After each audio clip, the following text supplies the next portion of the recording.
Ghost and Cool. I was proud of that one.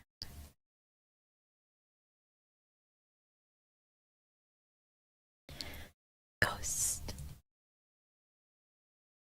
and Ghouls. Good evening. Good evening. So, we have our kind of scuff ear to ear setup. You don't want to know what is going on. Scenes for this to be like this. I promise you, you would be like, not me. Why?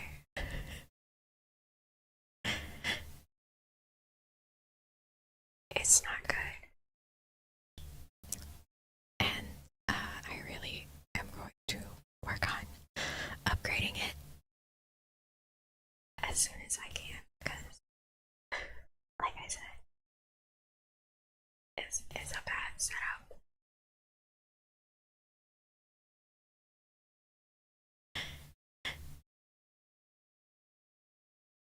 The Akimbo mic, almost. If you really want to know, I can reveal secrets. Oh, Giga Chat is back. Thank you for the beans. Thank you, thank you.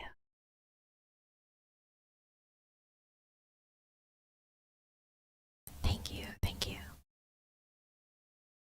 And Biospark, you say Oni-chan. I'm not any mono type, but there you go.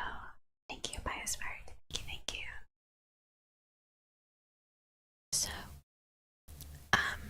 this setup is so jank. So jank. It is my normal mic with a filter to make it be only in your right ear. And then I have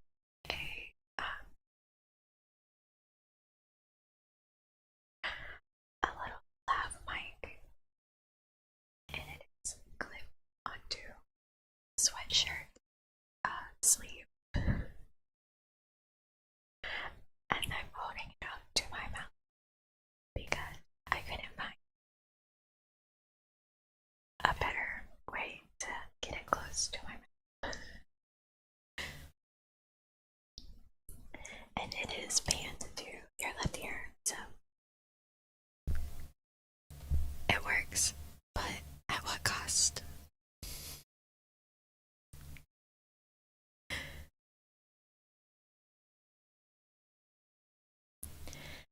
You'll also see that I have put a filter on the whole stream so that everything is dimmer, because I know that my stream is very, very bright,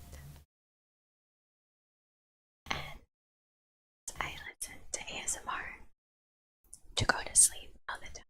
I've been finding myself appreciating videos that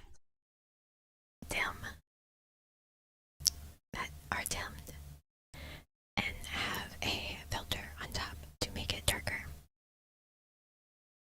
So I thought we would add that here. Your laptop is functioning properly. I just made it darker for everyone. It helps with the ambiance.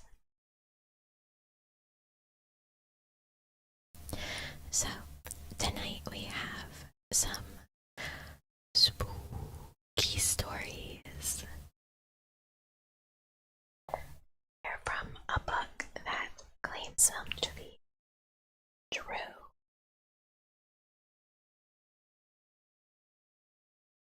So I hope they're very spooky. I did not read them ahead of time, so I can't judge it. No void, I can fix that. Right, the void.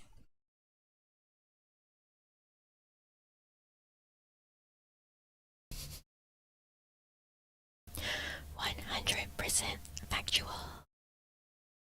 All grass-fed spooky stories, as real as they come. Nami whispering ASMR. Thank you, Biospark. Thank you, thank you. You know what's also jank about this setup? The lav mic is plugged in through the actual headphones slash mic input of my desktop. And for whatever reason, my 3.5mm port on my case really doesn't like it when you plug mics in all the way. So there was a lot of trial and error to make sure it was plugged in enough to actually work, but not plugged in all the way, or else it would stop working.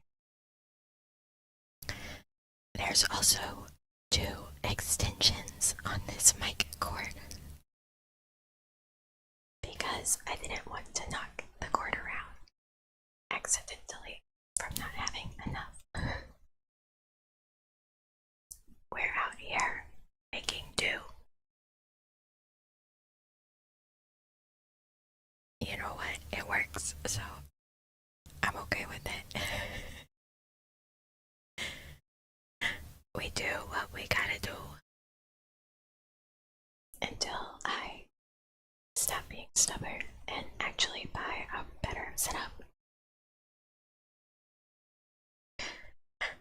Which I will probably buy the better setup this coming month. Cause this is so stupid. So dumb. I tried very hard though to make sure that the volume level would be similar, even though I know there's definitely audio quality discrepancies because one is a nice mic through my audio interface and the other is a lavalier mic plugged in through my 3.5mm port. So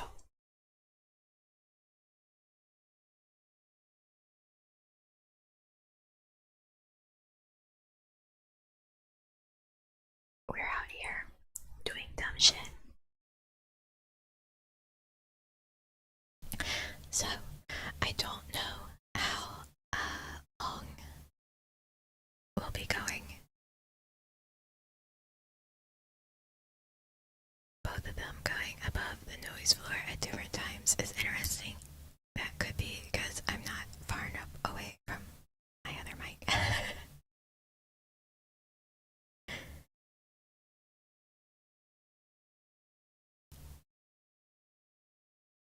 You know, it'd be that way. It really be that way. I also have to do a lot of gating lavalier mic because oh my god, the amount of noise this thing picks up is ridiculous. I've forgotten how bad and noisy non-dynamic mics are. I love my dynamic mic. Shit is so noisy. What story shall we read first? Thank you, Biospark. Thank you, thank you. Our first story is called Haunted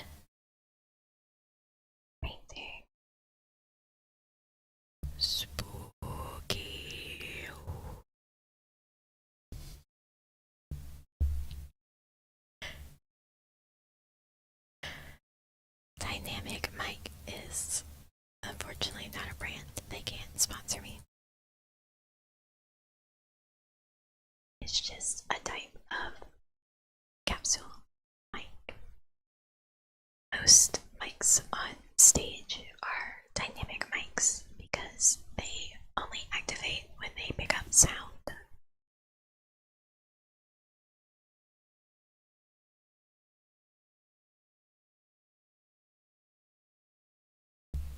Okay. Konnichiwa. Konnichiwa.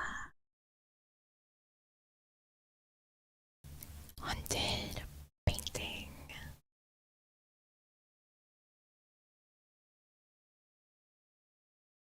Please turn the page, thank you.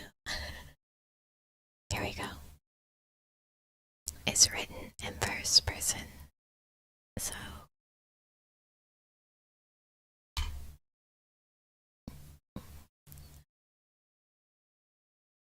let's see if this is a sufficiently spooky story. I love superstitions.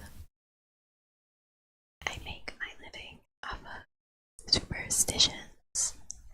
America is teeming haunted mansions that can be bought for a tenth of their actual value. Reselling them is tricky, but the valuable items within the mansions are sold off quite readily, and tidy profits are made before I have to worry about what to do with the actual building. This mansion was to be the 5th time I've grossly profited off of someone's ignorance.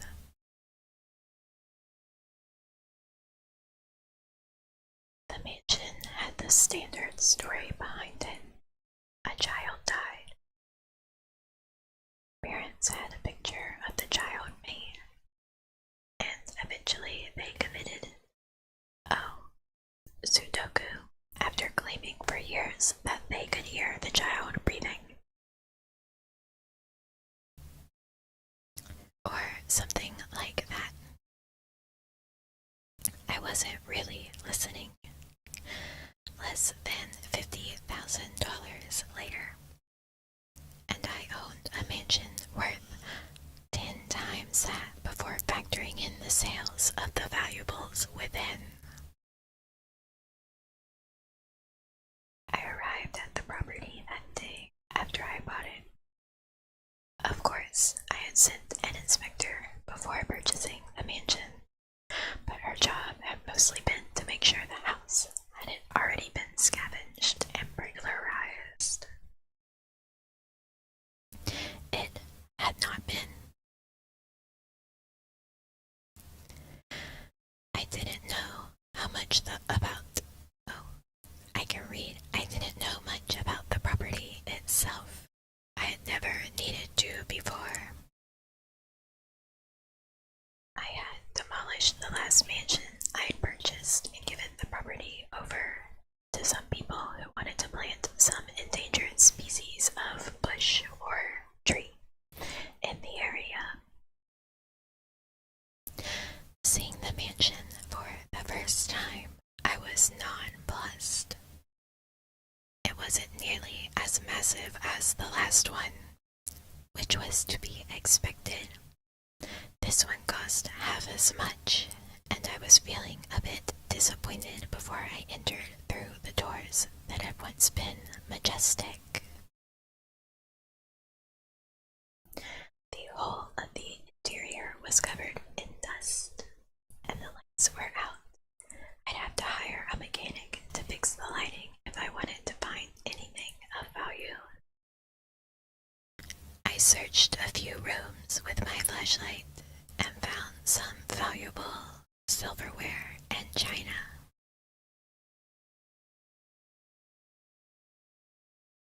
There was some jewelry in one of the bedrooms, along with some preposterously expensive children's toys. That's a fun word. Preposterously.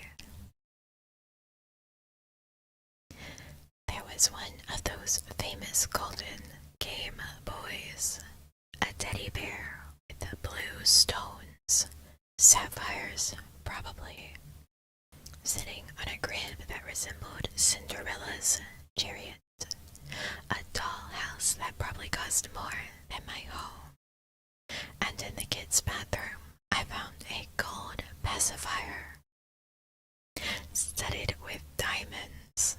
How would that stop a baby from crying? Obviously, the mansion was small because they spent all of their money on their kid. The toddler had her own personal swimming pool attached to her room. What toddler can swim? That's me asking that question, not the book.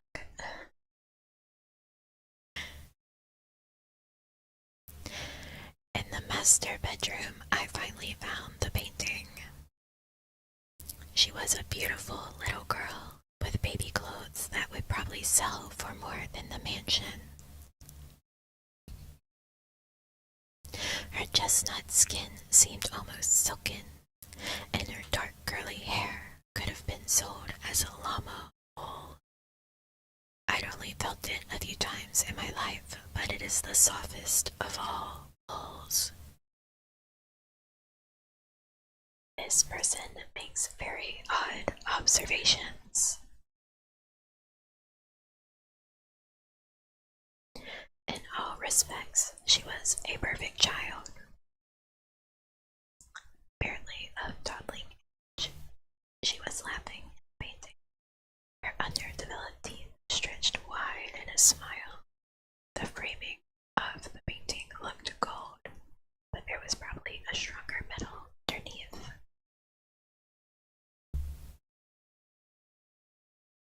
Without the frame, the painting was almost worthless. But after being in the business of selling the valuables of Ghost for 6 years, I knew several people would pay $100 or so for it. This painting was a perfect picture of absolute tragedy, and there were circles where that was truly valuable. Perhaps one day, the painting would be worth millions. Another sob story that people add value to in order to seem compassionate. The important thing was that the frame would probably make up the cost of the mansion all on its own. 2 months later, and I was reasonably certain that there was nothing valuable left in the mansion. It had been cleaned, combed over, searched, had been turned inside out, lit up, and had a metal detector run through it. All it had detected were water pipes. I'd sold off most of the objects. The painting was worth less than the cost of shipping it to the top buyer, so in the end, I just gave it to my friend, Georgie. The more expensive items still weren't selling. The absurdly wealthy people who could afford them hardly ever bought used things, but eventually someone who liked to think of her or himself as dark and deep, with tons of cash to blow, would buy the old childhood toys of the ghost child who'd murdered her parents from beyond the grave. I made a lot from this deal, enough to buy 2 more mansions to try again. I was looking for more areas shrouded in dead rich people and superstition when I got a call from Georgie. Hey, deadbeat, need me to pay off your gambling debts again? Oh, that hurts. Truly, you have wounded me. Well, I muttered with a slight smile. Yes, that's not why I called. I waited a moment. So, right. Georgie re-entered the conversation, and for the first time, I noted a tremor Georgie, who constantly laughed at himself, sounded terrified.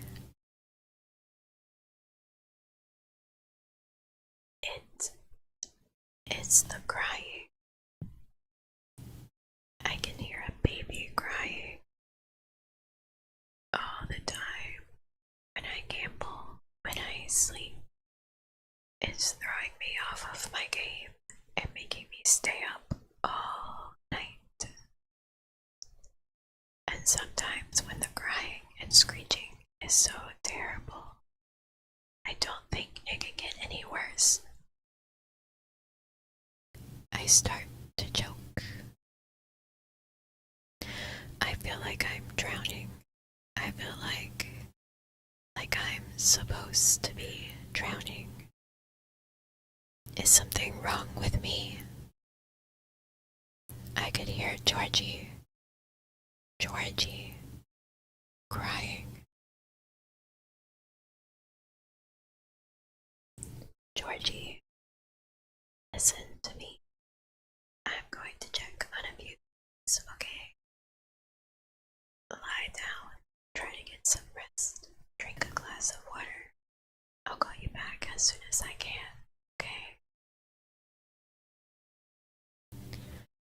Georgie must have nodded or something before I heard the buzz of the call ending. I felt a little relieved that the conversation was over, but knew that there was a worse one ahead. I dialed the realtor who had sold me the mansion.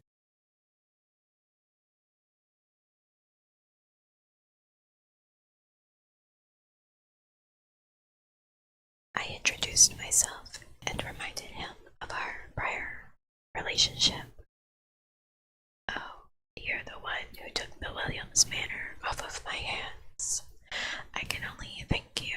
Please feel free to ask anything of me. How did the child and parents die? I asked bluntly. Well, for her first birthday, little Dinah got a swimming pool, but she was one, I finished curtly. I called out that toddler swimming pool earlier.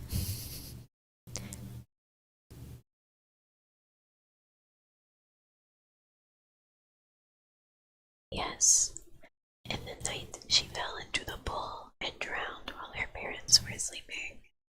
After that, they were guilt-stricken. They put a painting of her up, and then, well, to be perfectly frank, they went crazy. They heard crying, even screaming in the night, and felt like there was no oxygen around them. They called everyone they knew and asked them for medical advice, sometimes yelling out that they were sorry, that they didn't know she would die. You got your toddler a swimming pool.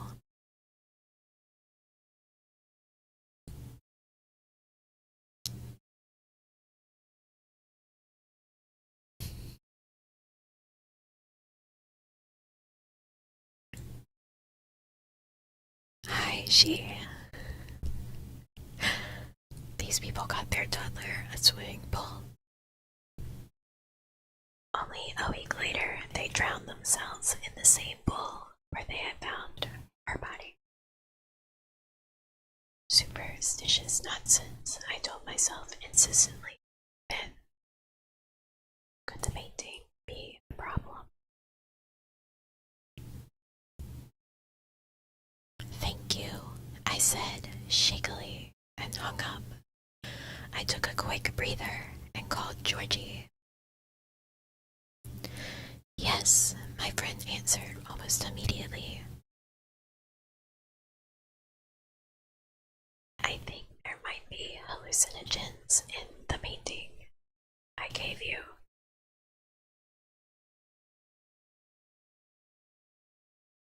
What?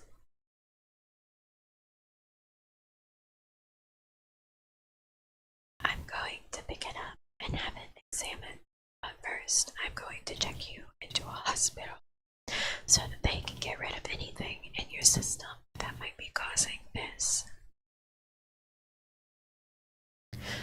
True to my word, I drove Georgie to a medical clinic and the painting straight home, setting an appointment to examine it. I should have kept it in an airtight box, but I couldn't resist a peek. The painting was too big for me to unroll it fully in any of my rooms. So I just looked in the center at the smiling baby. Her smile was a little wider than the first time I saw the painting.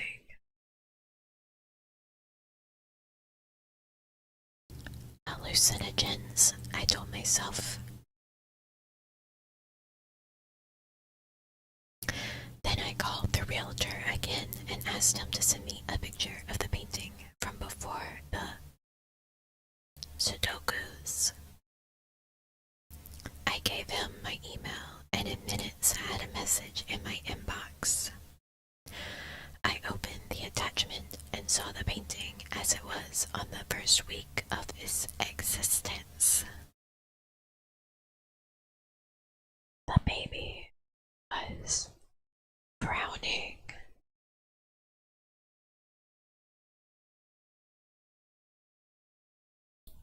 I rushed into the kitchen and fumbled in the cupboards for a lighter. I knew then that the painting, that Dinah, had to die. I ran back into my bedroom, lighter in hand. I stared at the smiling baby and clicked the lighter. Flames flickered along the tip of my tool, and then my hand went slack, dropping the lighter uselessly on the carpet, the flame splattering out. Dinah was frowning.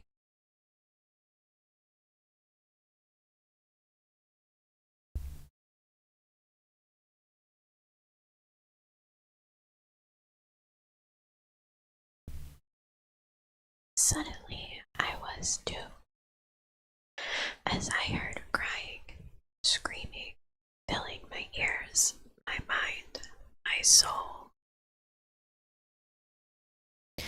I cried along with Dinah and collapsed on the ground, shrieking in a toddler's tantrum. I stared at the baby with tear-soaked eyes as she began to smile again.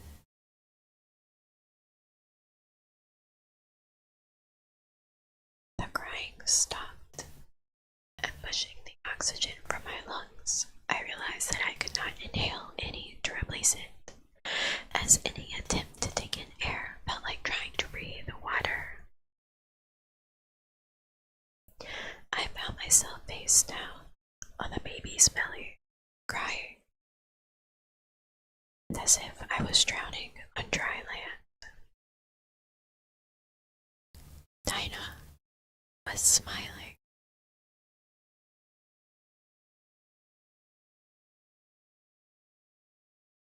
Dawn, dawn, dawn. That was haunted painting. What's our spooky rating for it out of 10? I'll say it got a few decent chills out of me.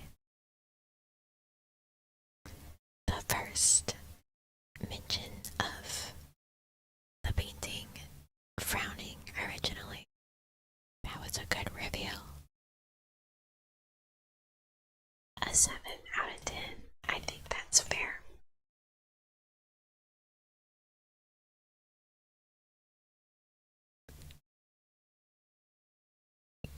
Good parenting out of 10. Yeah, you gotta give your toddler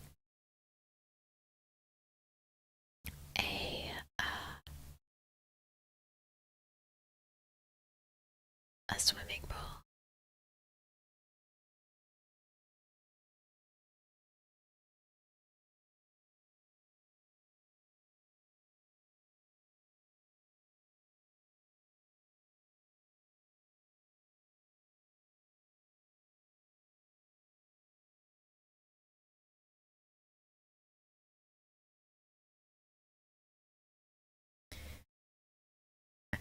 7 out of 10, fair, yeah.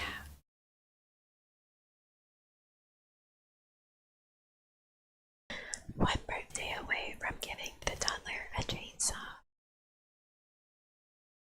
I sure hope not.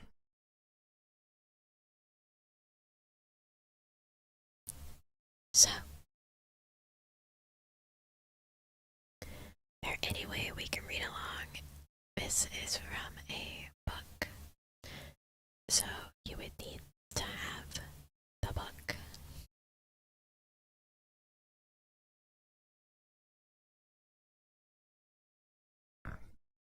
You can teach infants how to swim well enough to not drown in a pool. Well, they did not. Quite summarily, they did not.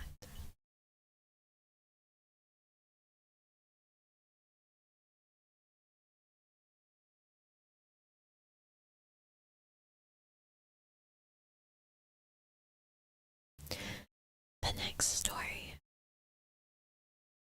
is called Welcome to Hollywood.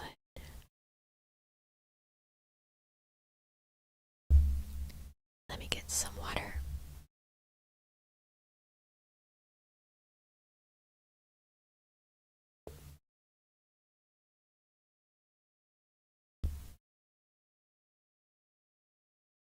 Okay.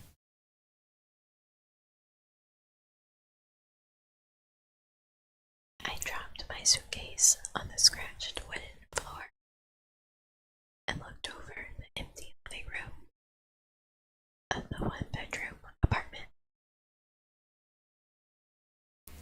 A closet, no windows, and a dead plant. And cracking my elbow and wrist. You're welcome.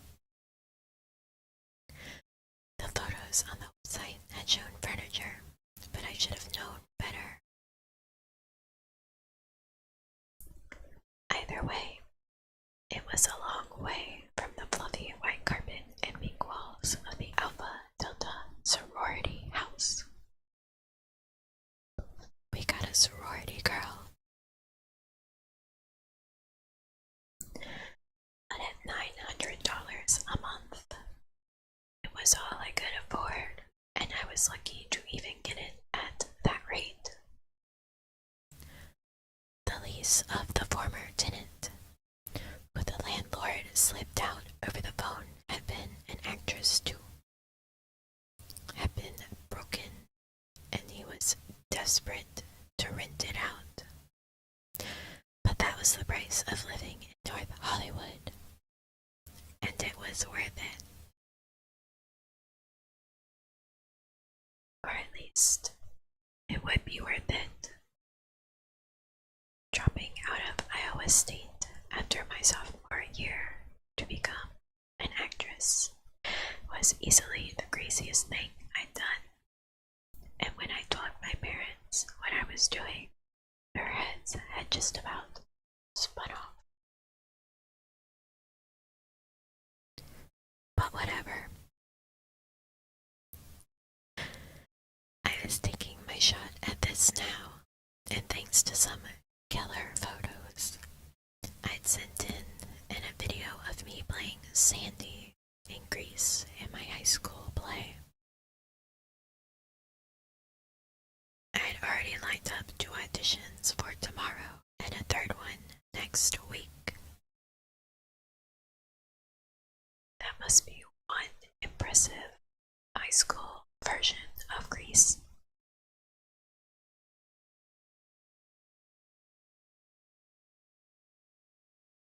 I walked to the bedroom, and the floor creaked like it was waking up from a long nap.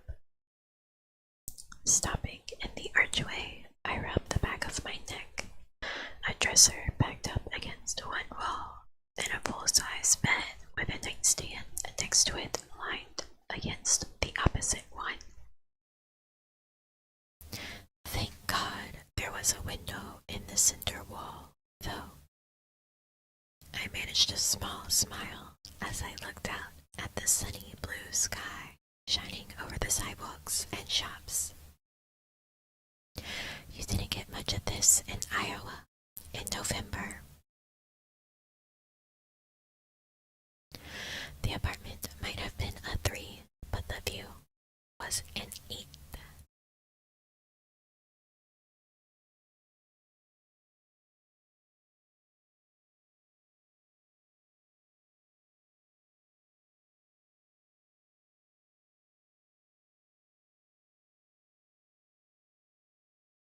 I went over to the dresser and started pulling my clothes away.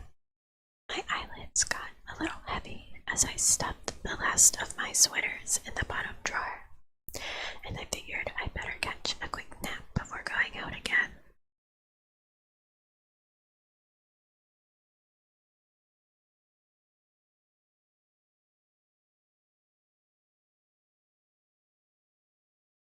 I walked over to the bed, crawled onto the yard mattress, and lay down on my back.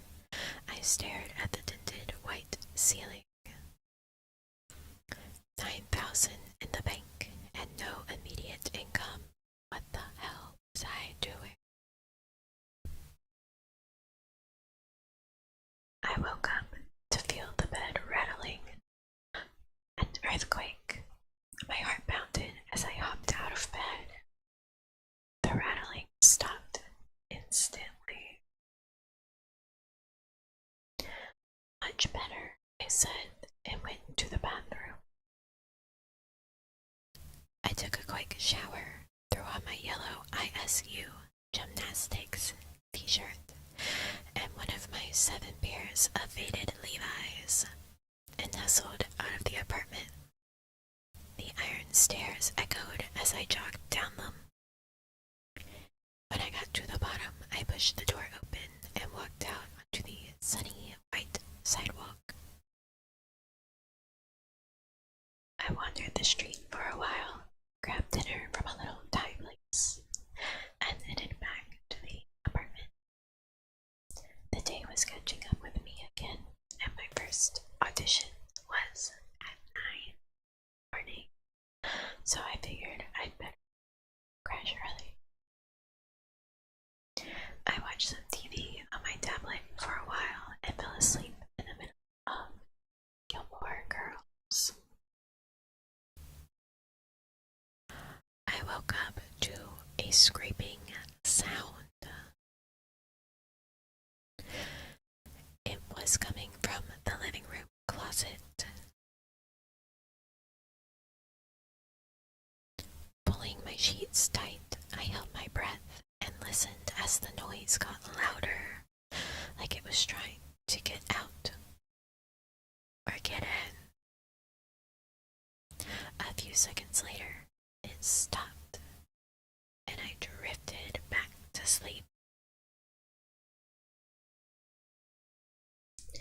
When the alarm went off at 7:30 a.m., I checked my phone. The studio had left a voicemail. I hit play. Hi Ashley, this is Lauren Roberts from Triumph Studio. I would like to reschedule your audition for sometime next week. Please call me back when you get a chance so we can arrange a day and time. Thank you. Great. The second audition wasn't until 5.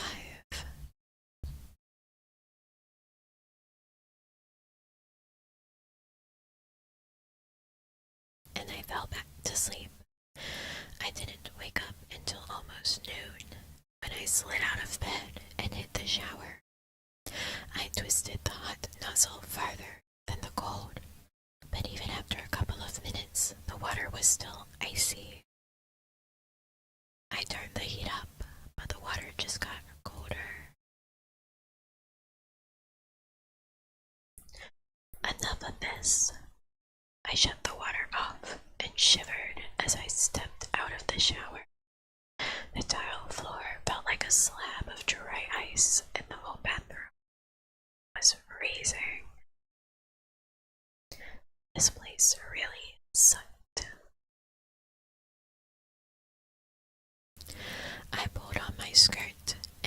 black sweater and then went out to grab some lunch and check out the area some more. When I got back to the building, it was a little after 3 p.m. and I called a cab on my iPhone to pick me up in an hour. There's an awful lot of brand names being dropped in this story.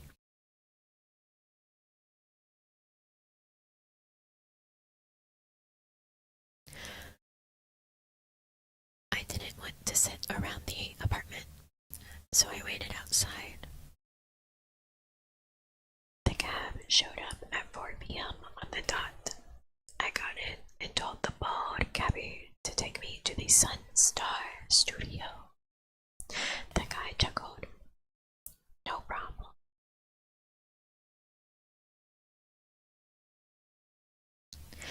"20 minutes later, I was walking up to the receptionist's desk at Sunstar. She looked up from whatever she was reading and smiled. "Can I help you?" "Yeah, hi. My name's Ashley Sloan. I have an audition with Rachel Michaels." The woman typed into the computer. "All right, yes, you do. 5 o'clock appointment with Rachel. If you want, you can take a seat, and I'll let her know you're here." I walked over to one of the chairs and sat down. 20 minutes later, the door opened, and a stocky woman with thick black-rimmed glasses stepped out. "Ashley?" she asked. "Yes," I said as I got up and held out my hand. The woman shook it. "Nice to meet you, Ashley. I'm Rachel Michaels. Come on in." I followed her into a gray carpeted office with 2 silver-framed chairs with black leather cushions sitting in front of a burgundy marble desk. "Have a seat, Ashley," she said. I did. Rachel sat down in the other chair. I took out my script. "Okay, start as soon as you're ready," Rachel said. I took a deep breath, exhaled, and began. We did the reading, and Rachel put her script down and looked at me for a second. "Can you hold on?" she asked. "I want to see if the film's producer, Nathan Waters, is in his office. I would like for him to see you perform." "Sure," I said, fighting to keep my mouth from turning into a huge grin. Rachel picked up the phone and hit a button. A few seconds went by, and Rachel gave me a little nod. "Hi, Nathan. It's Rachel. I have someone in my office I'd like for you to take a look at." "Great. See you in a few minutes." Rachel hung up. "All right, Nathan's on his way down. I'm just going to go check something with Katie real quick." "Is Katie?" "Don't know." She walked out of the office, and I sat there looking at the black framed pictures of mountains and ocean landscapes behind her desk.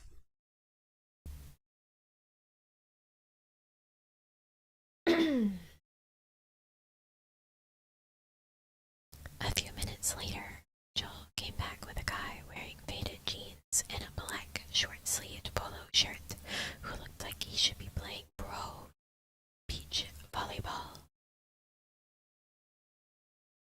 He smiled, and I noticed a thin white scar on his cheek. "Nathan Waters," he said, holding out his hand. "No relation to Ingrid Waters." "That wasn't in the book."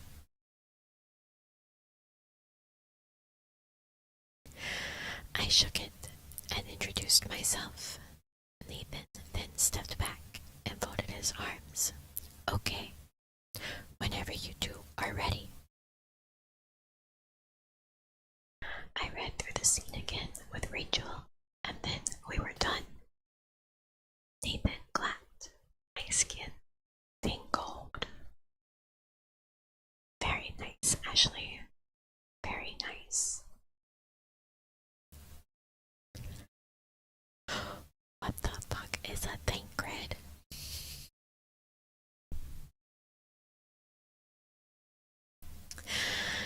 Thank you, I said, running my hand through my hair. Nathan rubbed his hands together. Here's what I want to do. We need to fill this part today. Would it be possible for you to come over to Gold Bar with me to meet Joel Cross and Leslie Garros so they can get a quick look at you? Sure, I can do that, I said. If I could land the role, I could be out of the grubby apartment by the end of the month. Awesome, Nathan said. He looked at Rachel. Rachel rolled her eyes. I can't make it, Nathan. I've got a 6 o'clock with the Murphy brothers. Nathan smirked. Jesus, the Murphys. He looked over at me. Okay, it's just you and me, kid. Ready? Man, this was happening fast. Sure, let's go, I said. Nathan tilted his head towards the hallway, and I followed him out there. 15 minutes later. Shh, don't open doors. We were sitting in a crowded bar area at a black high-top table outlined in gold neon. Nathan's phone beeped and he checked it.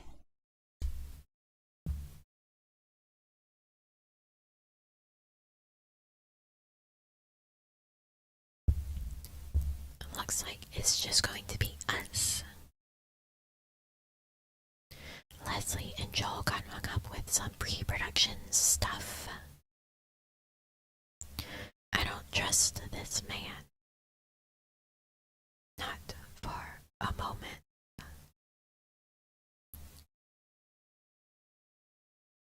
Not for a second.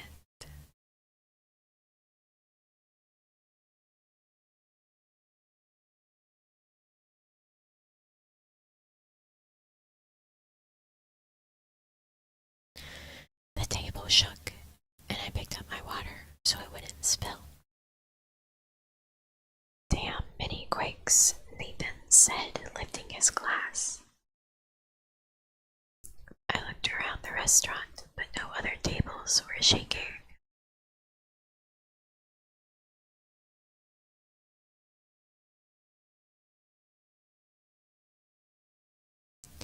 I shrugged and took a sip of water.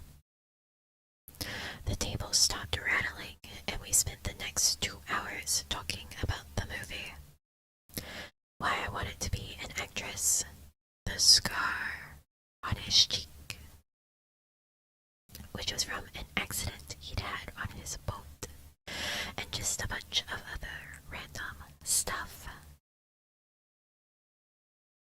Well, I had a great time tonight, Nathan said after the waiter brought the check. And to be honest, I'm going to bypass Leslie and Joel and offer you the part. I squeezed my fist. Wow, that's awesome. Thank you.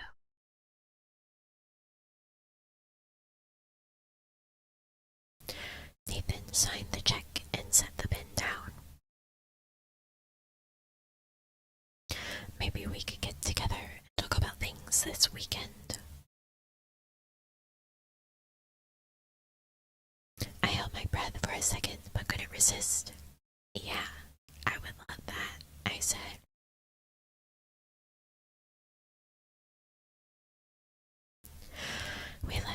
restaurant and Nathan drove me home. He gave me a hug and I opened the BMW's door and got out. It was just after 9 when I walked into the dark apartment.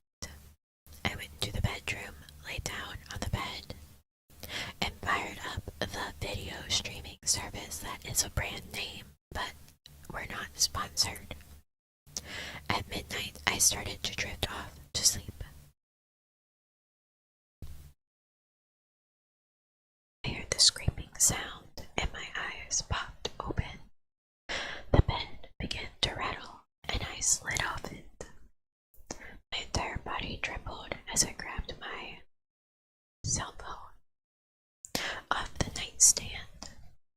Flipping the flashlight on, I walked into the living room. The scraping was coming from inside the closet. If an animal was trapped in there, I had to let it out. But it didn't sound like an animal. It sounded rhythmic, almost beckoning. I walked up to the closet and opened the door. A blast of icy cold shot out at me, and my skin felt like it had frosted over. The closet was empty.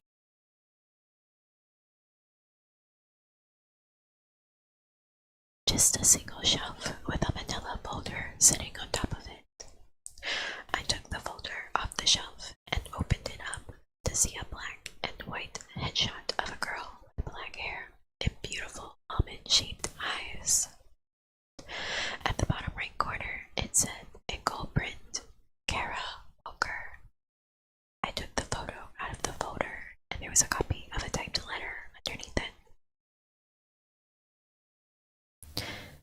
Nathan, I am tired of your empty promises and lies. If you not put me in your next movie, I will go to the media about our affair. You can tell what the hell your wife brings after that. Kara.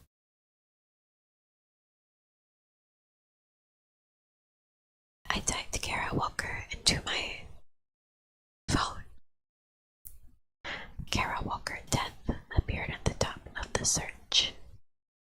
I tapped the screen. August 11th, 2015.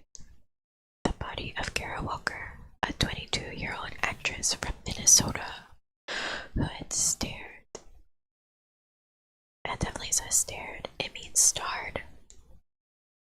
It's missing an R. Who had starred in 2 films for Sun Star Studio, was recovered from the Pacific yesterday by a deep-sea fisherman whose line became entangled with the corpse. No foul play is suspected at this time. Boating accident.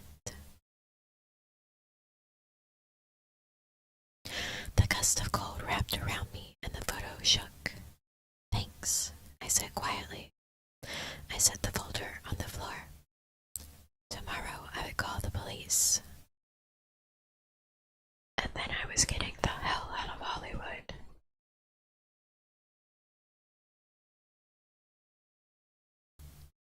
And that's the end of that one.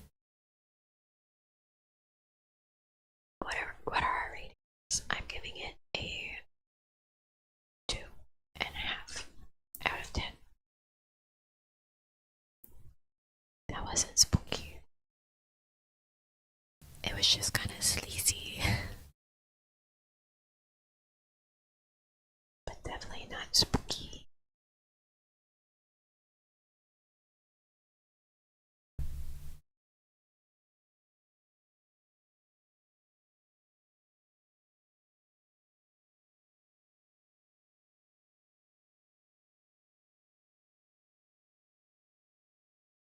Point 5. Mid 4 out of 10. That was something, yeah. The scariest part was when she stepped on the cold floor after the shower.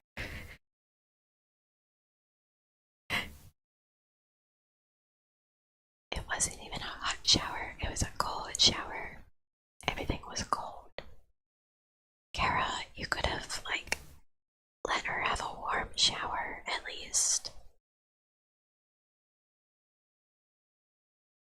6 out of 10, that's pretty high. The Gilmore Girls. Sleazy, and that Nathan was too much like the one I know in here. Somewhere 1 to 4. Oh, you really like that story for some reason because your name. Gee, I can't imagine. 2 real out of 10. Gotta go to bed for now. Hope you have a great rest of the stream. See you tomorrow. Bye bye. Please rest well. Rest well, rest well. Have a good sleep. After all, that's what we're here for. Spooky stories to fall asleep to. Right?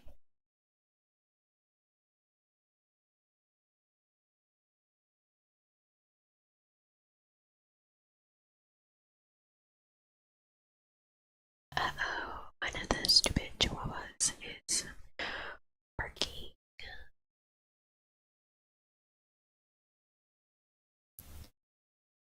Chihuahuas are so dumb. Uh-oh, don't growl, squirrel.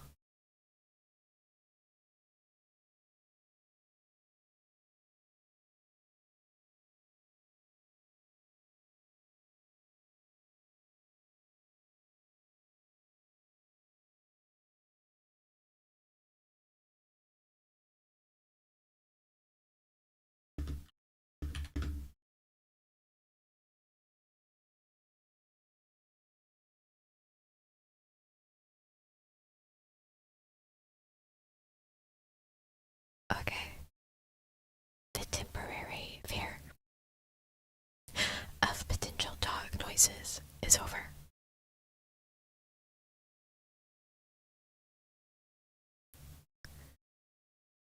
Gotta sleep as well. Good night, everyone. Good night. Rest well. Rest well. Thank you for coming by.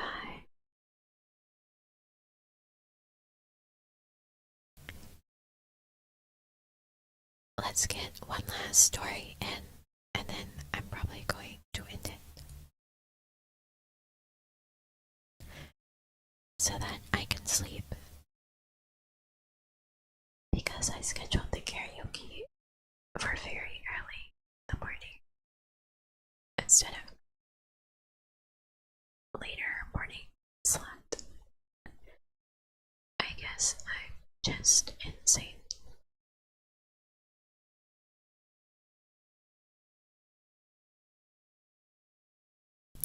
Tired, not really, but I have a karaoke stream in 9 hours. I'm not very good at thinking about time between streams. Whoops.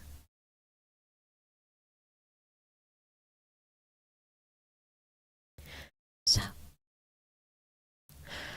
our next and last story of the night is called Another Saturday Night. Don't. What happens on Saturday? Let's find out. I tapped my nails against the window and gazed at the glittering Manhattans. Sam never shut up about the view. The floor-to-ceiling windows gave us. Squirrel, don't do it.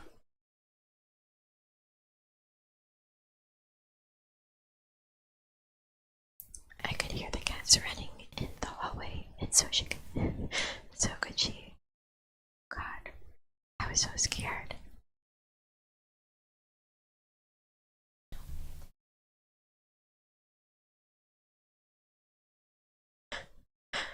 She got into it. No, don't say that.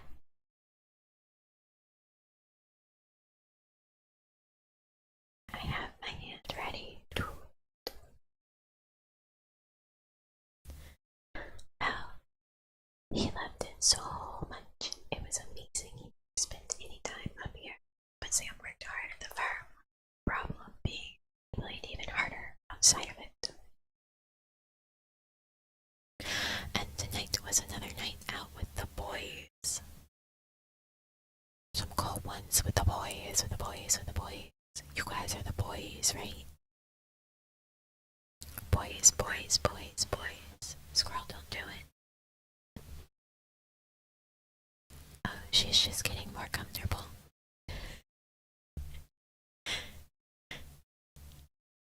She's just getting more comfortable. It's fine.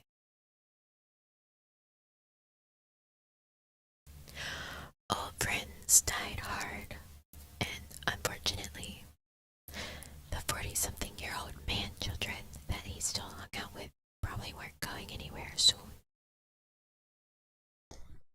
What's wrong with him having friends?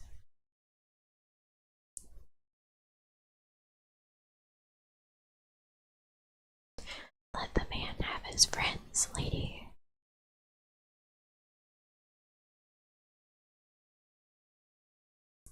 But hey, I made the choice to marry a multimillionaire investment broker 13 years older than me. And now I was a 34-year-old stepmom alone on a Saturday night in a $3 million high-rise condo. My God. You have more of a first world problem. I wish that were me. I wish that was my problem. Woe is me. My husband is having fun with his friends while I sit here in the lap of luxury. Whatever shall I do?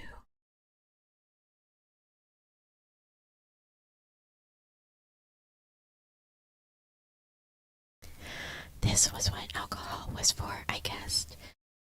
Get a hobby, not alcohol. Alcohol is not a hobby. Better yourself, woman. I turned around and looked over the golden prison. For the third Saturday night this month, the Onyx Wet Bar was going to be my date, and the 70-inch plasma hanging from the brick wall between the windows was the entertainment. If a ghost gets this woman, she deserves it.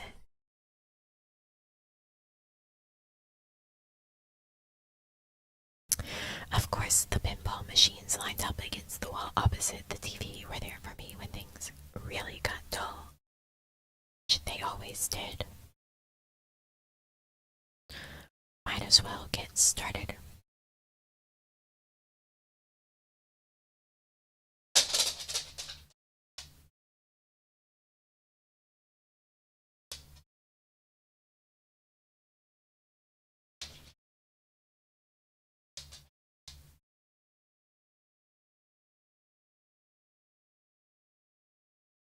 Go.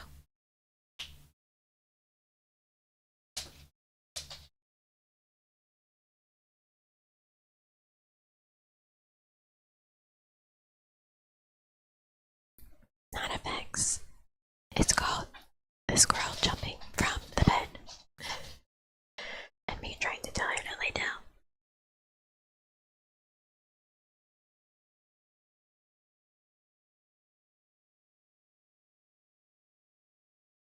I was ready. I was ready for that quick mute.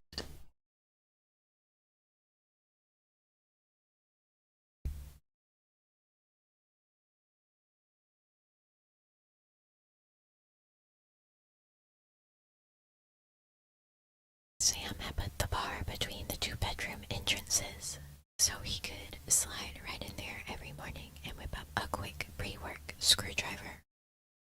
What is wrong with rich people?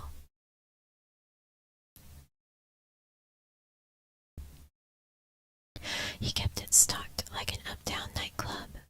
I walked around the counter and grabbed a bottle of vodka off the shelf. Popping open the little fridge under the bar, I took out a bottle of diet tonic water and the little glass bowl of sliced limes. What makes tonic water diet? Is there normally sugar in it?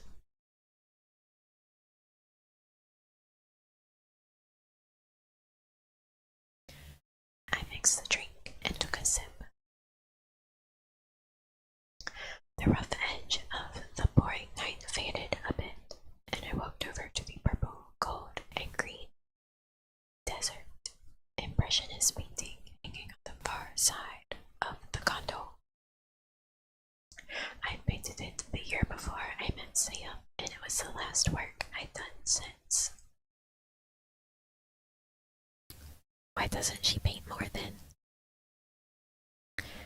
I took a sip of my drink. Time lost. 3 sharp knocks hit the door like a spastic judge's gavel, and my shoulders slumped.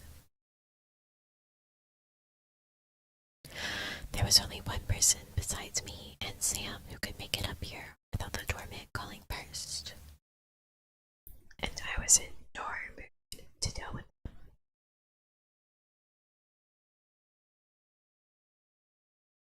I went to the door, took another sip of my drink, and opened it up to see Sam's son. Sam's son, Talon, looking scrawny as ever in a black suit and open collar black shirt. I hate this woman.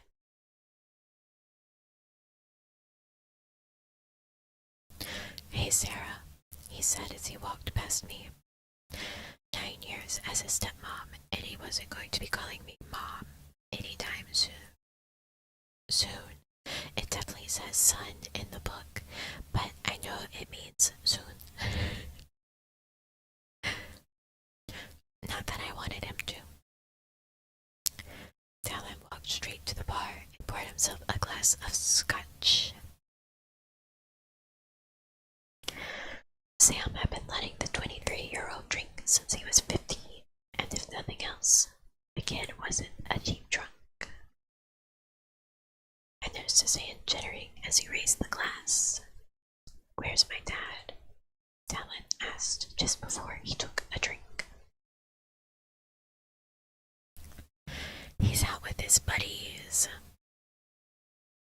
"How's school?" I asked, walking towards the bar. "I'm quitting," he said, and walked around the bar to the window. He took another drink and stared out at the city. Talon was a buttermouth, but he seemed to be taking the night off, so I walked over to the leather couch in front of the TV and grabbed the remote, flipping the TV on. In the corner of my eye, I saw Talon kill off his drink and go back to the bar to make another. That was quick, even for him. "Everything all right?" I asked as I switched the channel. "Everything's fine. I just need to see my dad." "I bet you do." The TV flickered and switched channels. I changed it back, and it switched again. I hit the back button again, and white static swarmed over the screen.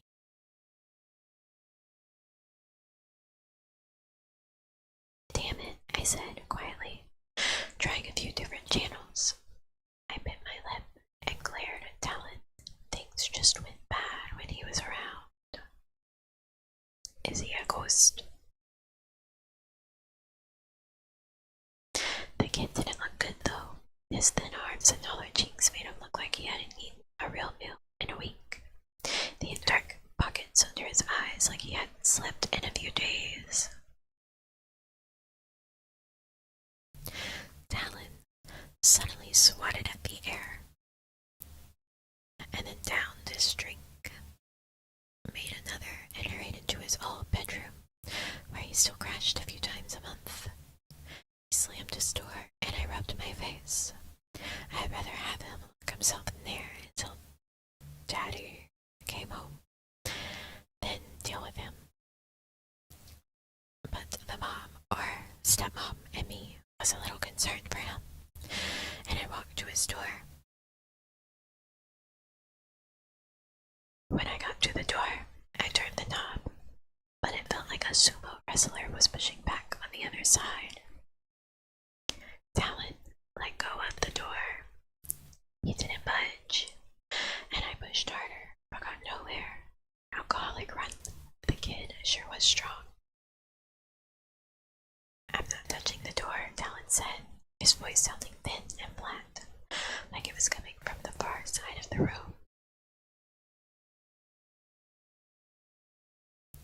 The door suddenly swung open, and I stumbled into his room. Talon stood 10 feet away, staring out his window. "God damn it, Talon," I said, rubbing my hands together. "I don't know how you did that, but I will." "Do you believe in ghosts?" Talon asked, still staring out the window. My blood cooled a bit, and I pushed my hair back and walked over to him. "What's going on, Talon?" 2 weeks ago, I got into a high-stakes poker game with this old guy. When it was over, I was down 70K. I told him it would take me a few months to get the money together. The guy freaked out and started screaming. The next thing I know, his face turned purple, and he had a heart attack and died on the spot. "Jesus, Talon," I said, rubbing my forehead. Talon put his hands on the window. "A few days later is when it started." "What started?" I asked, taking a step forward. He turned his head to me. "This. He's come back to collect." I rubbed the back of my neck. "Talon, look, have you thought about seeing somebody? You're partying, gambling a ton. Now you're saying you're dropping out of school."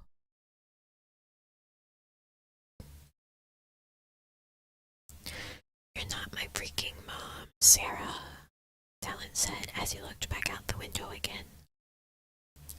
He took a breath. The first time it showed up was last Wednesday. It would blow in my ears, whisper to me when I was trying to sleep. "Slam doors," it said.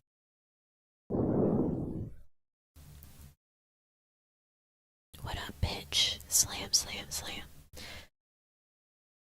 I couldn't believe I was having this conversation.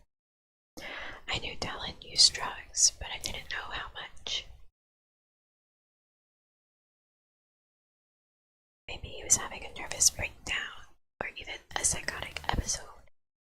"What would he whisper to you?" I asked.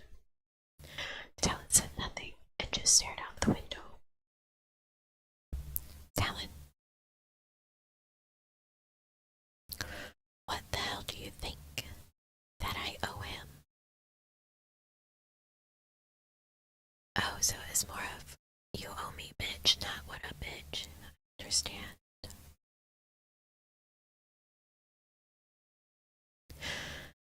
He snapped. He looked down and ran his hand through his scraggly black hair. The morning after the first night, when I went outside, I saw a faded ace of spades kind of printed on the door of my apartment. It was really dull, almost not there, but I could see it. Talon looked up at me. Stanley, the guy I lost the money to, he had an ace of spades tattooed on his forearm. "I'm going to get you a Xanax, Talon," I said. I walked out of the room and into my bedroom. I went into the bathroom, opened the medicine cabinet, and took out the little green bottle of pills. I then went back to the bar and poured up a glass of orange juice. Aren't most pill bottles orange?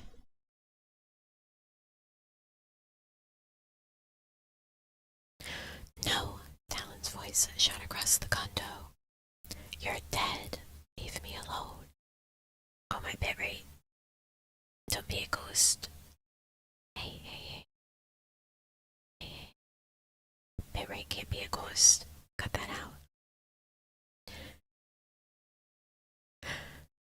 I ran back to Talon's bedroom with the pills and the juice to see him sitting on his bed with his face buried in his hands. Opening the bottle, I took out 2 white pills and held them out. "Talon, I want you to take these." Talon took the Xanax and the juice. Putting the pills in his mouth, he took a gulp of juice and swallowed them. A few seconds went by and he smiled at me. You know, Sarah,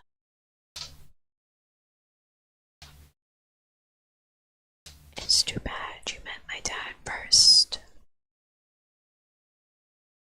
He suddenly swatted at the air again, and his face twisted red.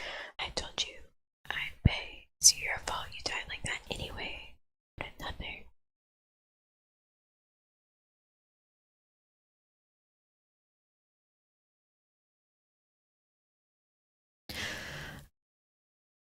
I bit my lower lip and shook my head. How did I wind up in this mess? A wacko gambling stepson. A 47-year-old husband who thought he was 25.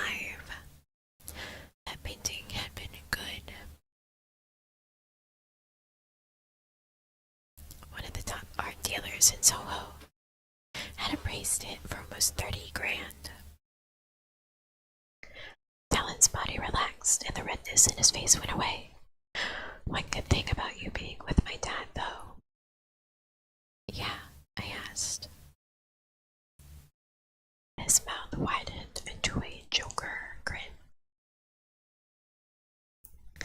At least you're not out there punishing the world with your art.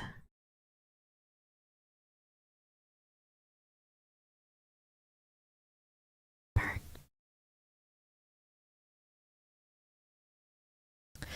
I let out a small chuckle, turned and walked towards the door. See you in the padded cell, Talon. I walked out of Talon's room and into my bedroom, grabbing my purse and car keys off the dresser.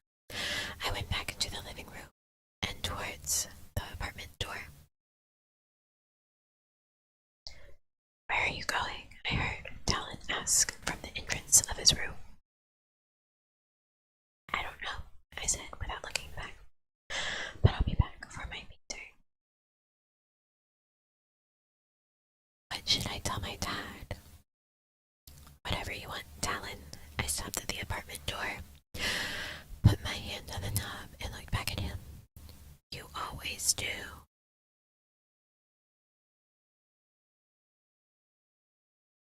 What?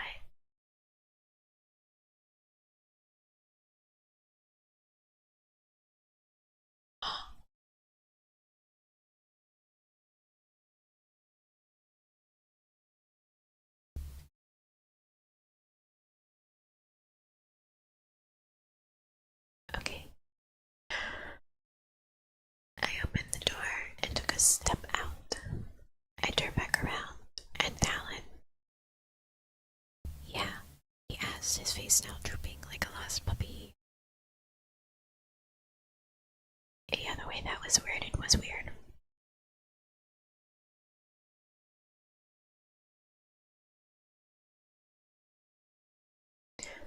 Do something with your life. I slammed the door shut, and before I could leave my eye caught a faded white marking on the upper left corner.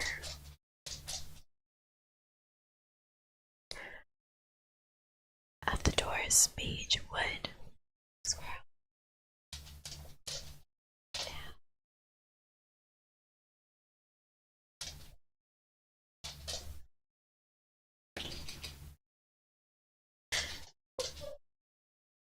It's a dog crying. Is calling.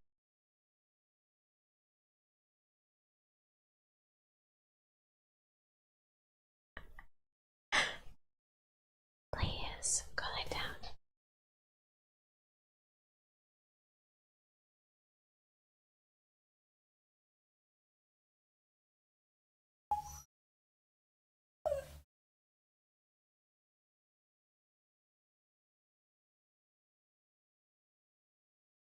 On the bed.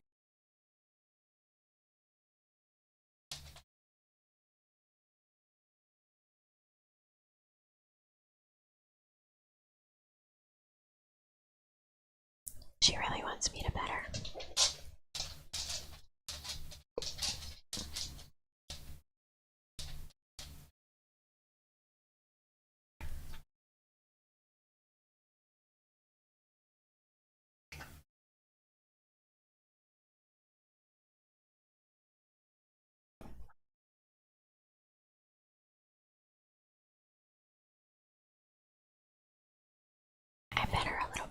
She immediately lied down where I couldn't reach her.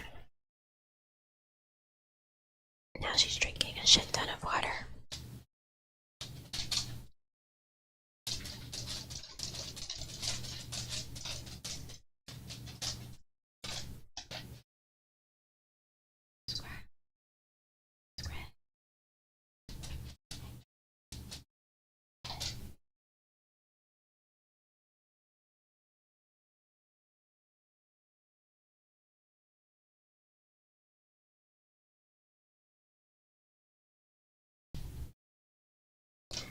Nails tip tapping on the floor. Don't cry. I can't really reach you because I'm reaching you. It's a mic. Why does my tracking do that to me when I look down at her? Sorry, I get possessed.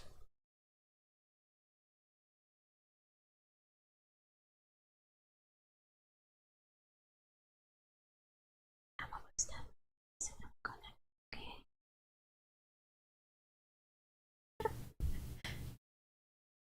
Golden night baby is really silly.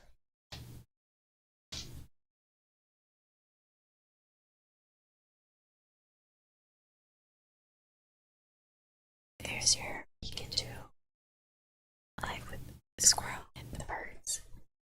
When we go to bed, I tell the birds night babies. I tell them night babies CC, night babies Mochi, night Babs, and give them kisses. I do. It's right, squirrel. Because if I don't remember to give them their kisses or say goodnight, they sit there and chirp forever. They demand this routine.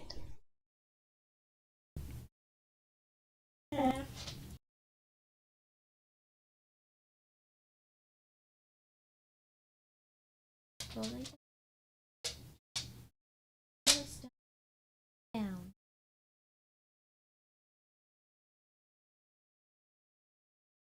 Go lay down.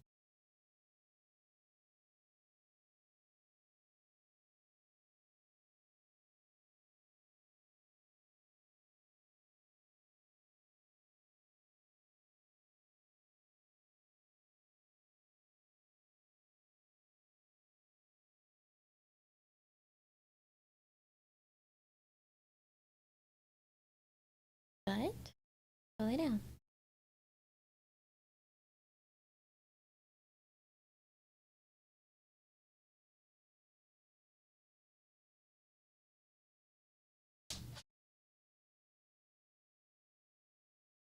Get in bed.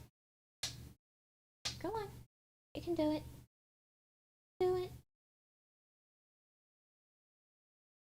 To bed. Oh, no, go get in the bed.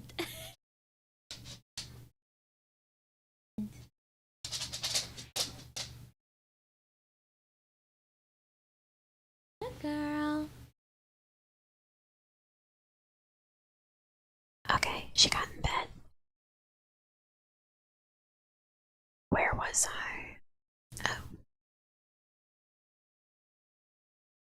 My heart beat a bit faster as I squinted at it. It was an A.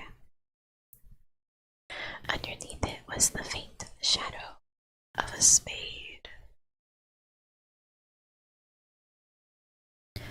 Son of a bitch, I whispered.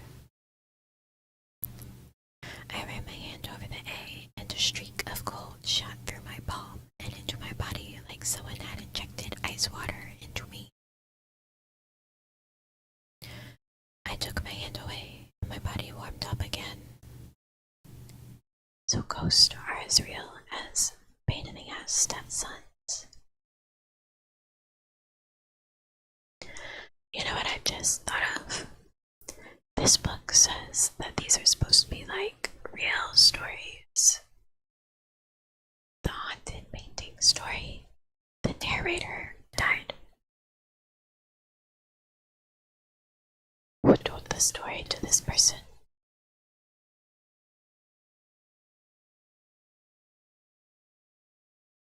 Was it the person who died or the medium?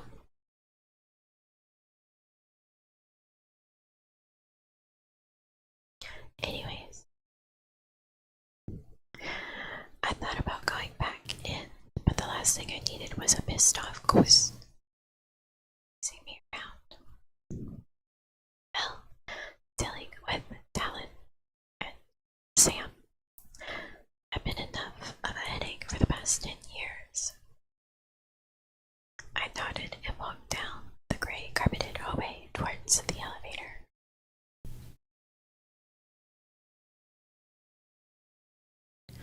Ghost and desert landscapes. Perfect imagery for all the painting I would do in my new life.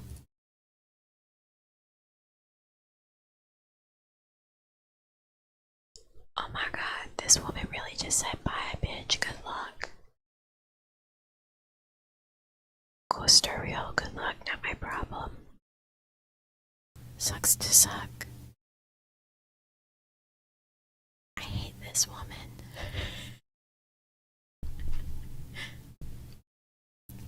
I hate this woman so much. What is her problem?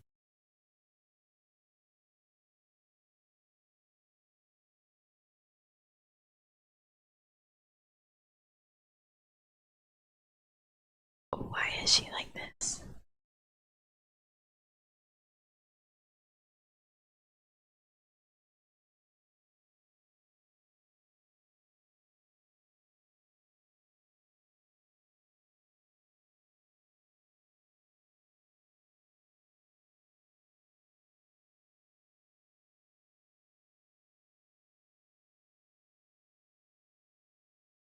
Huh?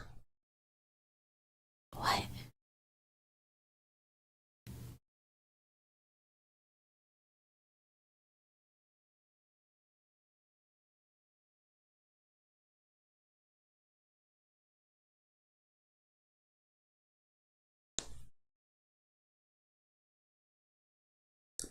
Anyways, that's our last spooky story for tonight.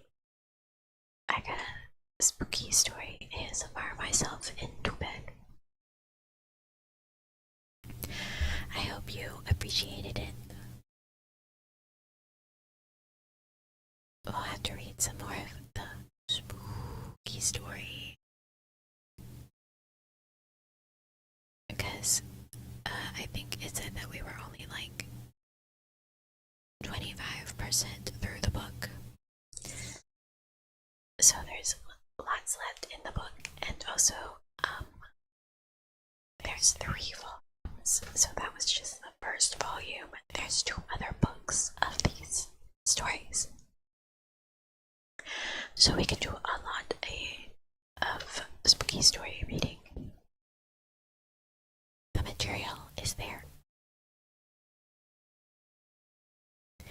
I'm glad you guys enjoyed it. Oh right, I forgot to ask the rating on the last story.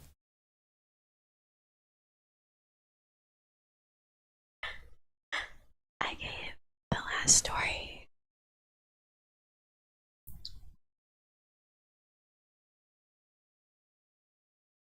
4. A 4.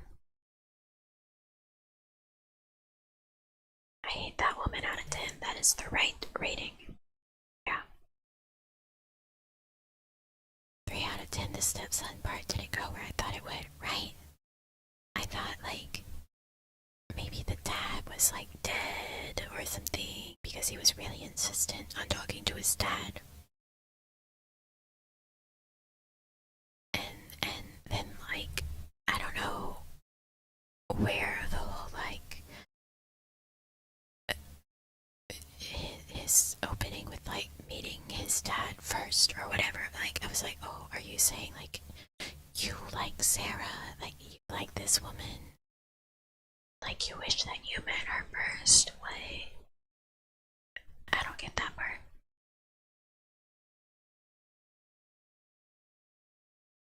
So that story was just,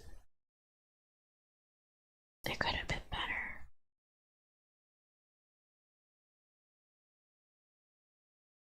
Stepmom didn't even get stuck. Oh. Oh. Oh. Help me, stepson, I'm stuck. And all I can do is whisper about it.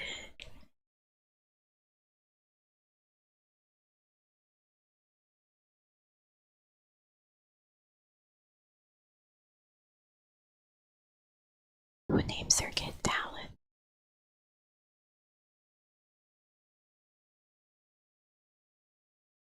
Yeah, I don't know if this is like exaggerated or embellished stories, but I feel like they should be.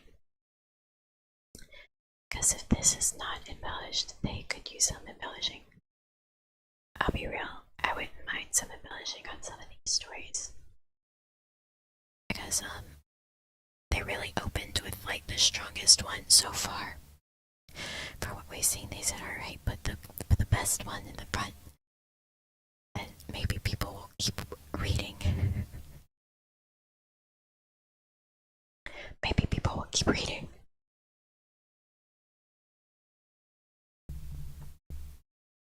Need to use a name generator next time. I mean, how do you go from the dad's name is Sam? Stepmom is Sarah.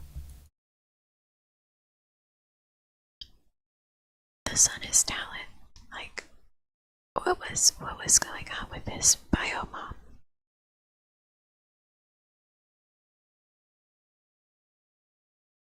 What was going on with that?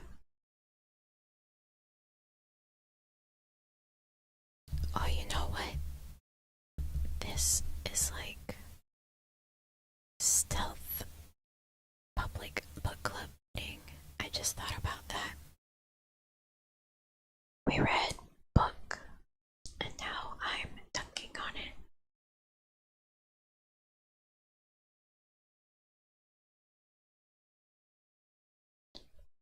This is what happens in member book club meetings if you're not a member. And if you don't attend book club.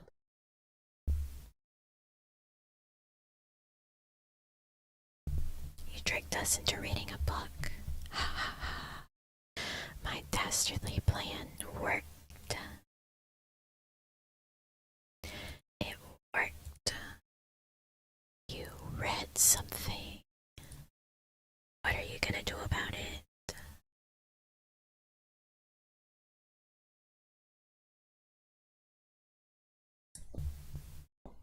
You can't take it back. You can't unread it.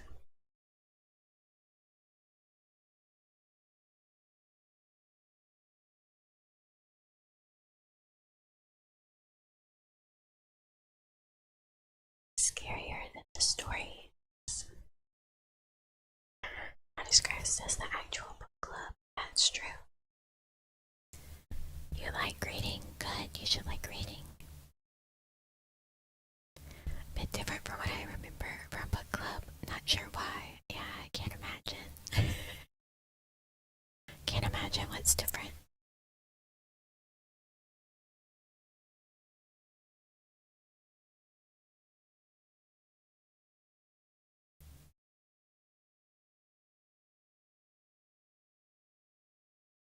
Oh.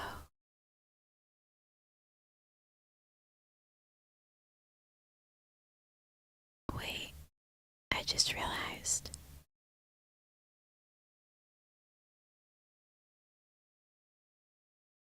The normal mic audio source was on for this mic the whole time. So you were only getting left ear separated.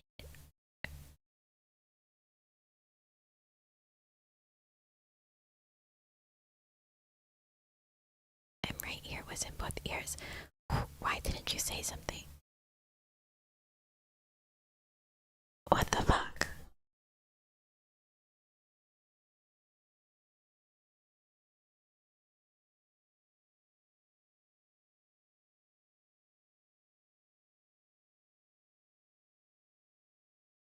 You're terrible.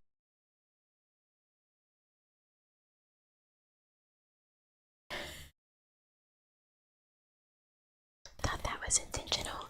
No. Wanted to see when you would notice. I didn't because. Alright.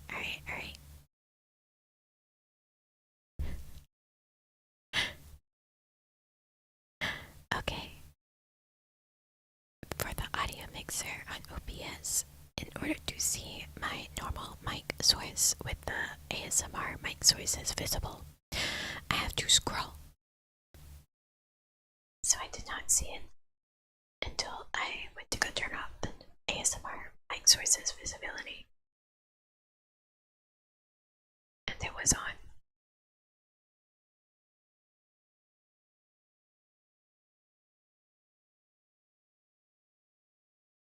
I am deeply disappointed. Deeply disappointed in everyone here tonight.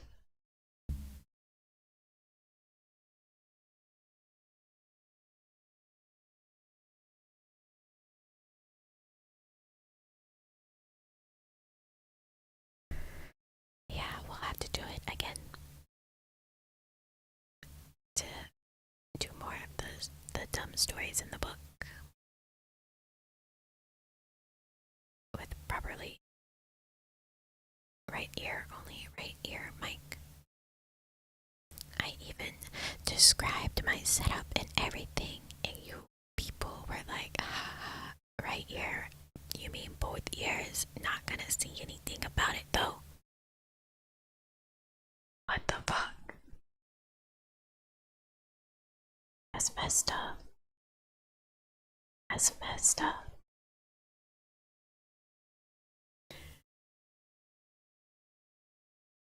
Still enjoyed it. Well, I'm glad.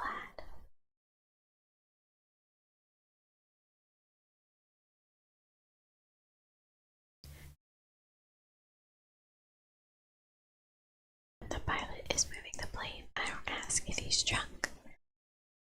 At least if I was drinking, that would be an excuse. But no, I'm just fucking stupid.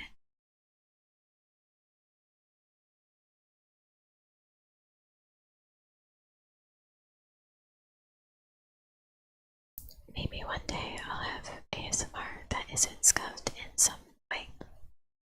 Like last time when I ended it and I was like, I'm not gonna have the BGM on the ending screen because it's loud. And then my dumbass moved my squeaky mic arm without muting my mic because I forgot.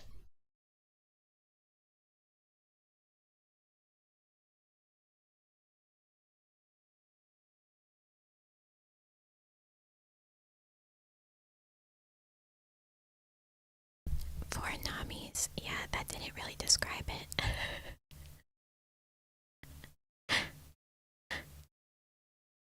That didn't really describe it well.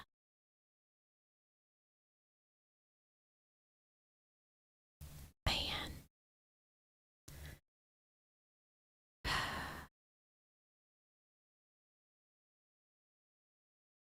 Still relaxing. Well, I'm glad.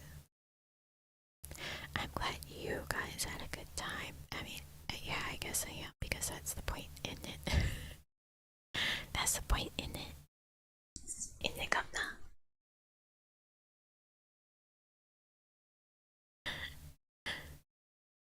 God damn it. Fuck.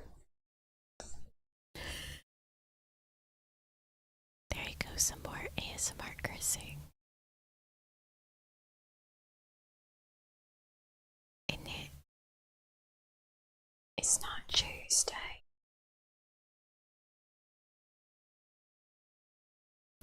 To be the point, bruv.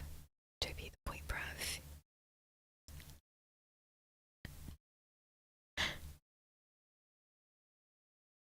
Next time I'm gonna fucking nail it. It's gonna be no scuff. I'm gonna have my mics actually separate. I'll just hold off for next time to be where I get the better setup. So then there's no way I'll fuck up the mic unless I forget to turn off my main mic for it.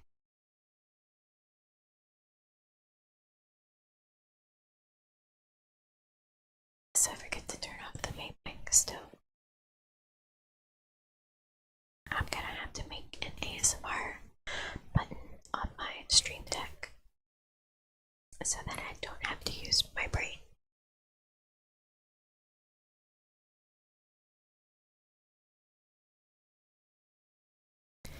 Gotta take the hat off when you're molding, that's too much work. That's too much work. I did not save a separate one of Bald Nami, sorry. Sorry, you won't get more bald content. Go with it. Anyway, now that I've discovered the scuff,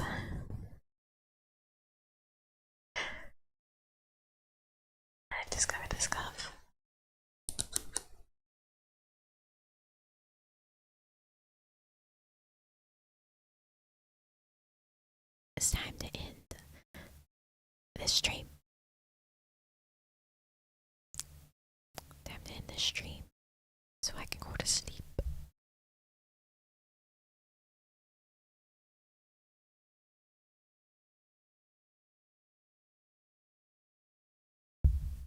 So I can go to bed, think about how he betrayed me.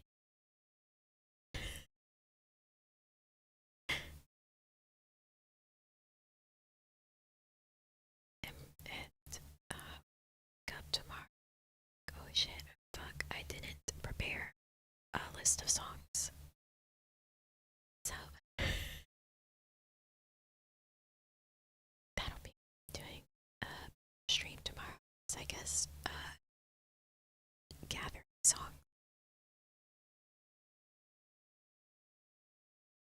Let's go, not prepared.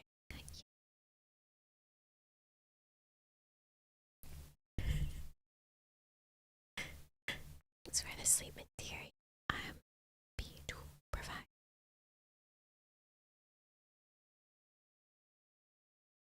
I guess.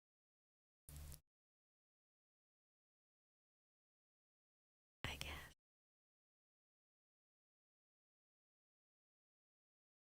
Thanks for the stream. Thank you, guys. Thank you for coming. Thank you, thank you, thank you, thank you, thank you. I have to go join my squirrel in bed now. And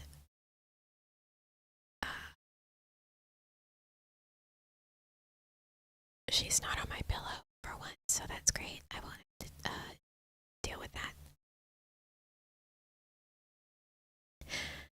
Thank you all so much for coming to listen to a spooky story. You all so much, much, much, much, much, much. So have a good rest of your day or night, wherever you are. And I will see you 8-ish hours. If you to be there, if not, well, sucks to suck. Alright. Good night, good night, good night. I will see you guys very soon. Okay. Bye.